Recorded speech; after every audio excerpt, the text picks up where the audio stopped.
Hai teman-teman, selamat datang di channel Sahabat Rasulullah Official. Nabi Daud adalah salah satu nabi terkenal dalam agama Islam. Ia dikenal sebagai nabi yang memiliki kelebihan dalam bidang seni dan juga musik. Selain itu, juga memiliki kepemimpinan yang baik dan juga adil. Kisah Nabi Daud di Al-Quran sangat terkenal dan berikut adalah kisah tentang Nabi Daud. Nabi Daud lahir di kota Bethlehem dan diperkirakan hidup pada abad ke-10 sebelum Masehi. Ia adalah keturunan dari Nabi Israel dan berasal dari keluarga yang terpandang di masyarakat. Ketika masih muda, Nabi Daud sudah dikenal sebagai sosok yang sangat cerdas dan juga berbakat. Ia juga memiliki kelebihan dalam bidang seni dan juga musik, sehingga banyak orang yang terpikat dengan kemampuan tersebut. Ketika dewasa, Nabi Daud diutus sebagai nabi oleh Allah SWT. Ia diutus untuk memberikan petunjuk dan kebenaran kepada umat manusia, serta memerintah umat dengan adil dan juga bijaksana.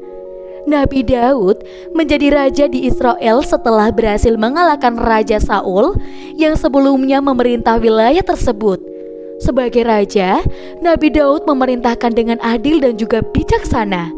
Ia selalu berusaha untuk memenuhi kebutuhan rakyatnya, terutama orang-orang miskin dan juga terpinggirkan.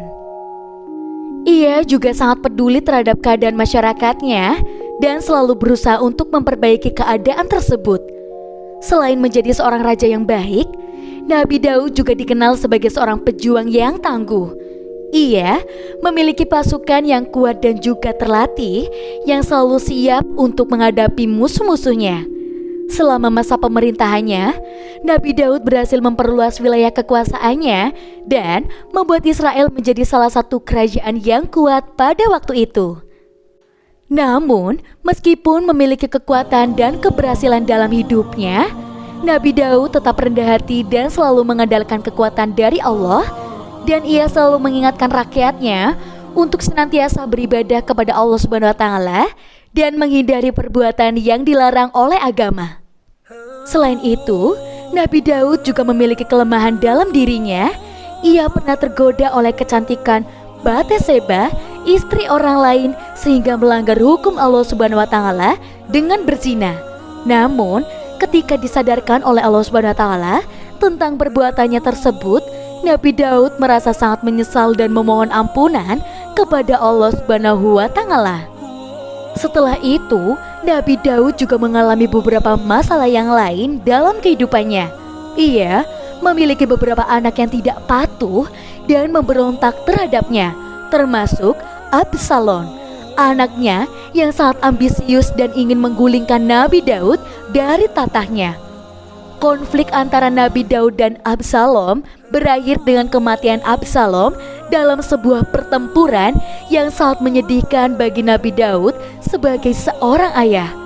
Meskipun mengalami banyak cobaan dan masalah dalam hidupnya, Nabi Daud tetap mempertahankan imannya dan kepercayaannya kepada Allah SWT.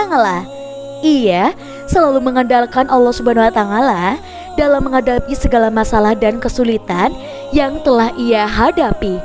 Ketika merasa lemah dan terpuruk, Nabi Daud selalu berdoa dan memohon pertolongan dari Allah SWT. Dan Nabi Daud meninggal dunia pada usia 70 tahun dan dimakamkan di kota Yerusalem. Warisannya diambil dan diingatkan kepada umat Islam agar selalu berpegang teguh pada kejujuran. Dan di dalam Al-Quran pun, Nabi Daud diabadikan sebagai sosok yang dikaruniai kelebihan dalam bidang seni dan juga musik, serta seorang pemimpin yang adil dan juga tegas. Kisah Nabi Daud memberikan banyak pelajaran bagi kita tentang bagaimana menjadi pemimpin yang baik dan juga adil, serta bagaimana menjaga iman dan kepercayaan pada Allah SWT dalam menghadapi segala cobaan dan masalah dalam hidupnya. Ia juga mengajarkan tentang kebesaran Allah SWT dan pentingnya beribadah kepadanya dengan tulus dan juga ikhlas. Semoga Kisah Nabi Daud menjadi inspirasi bagi kita semua dalam menjalani kehidupan yang lebih baik dan bermanfaat bagi sesama. Dan untuk teman-teman di rumah, jangan lupa untuk selalu pantengin terus channel YouTube Sahabat Rasulullah Official. Dan jangan lupa juga untuk tinggalkan jejak kalian dengan cara like, komen, dan juga subscribe. Kalau begitu, kita ketemu di video selanjutnya. Sampai jumpa teman-teman.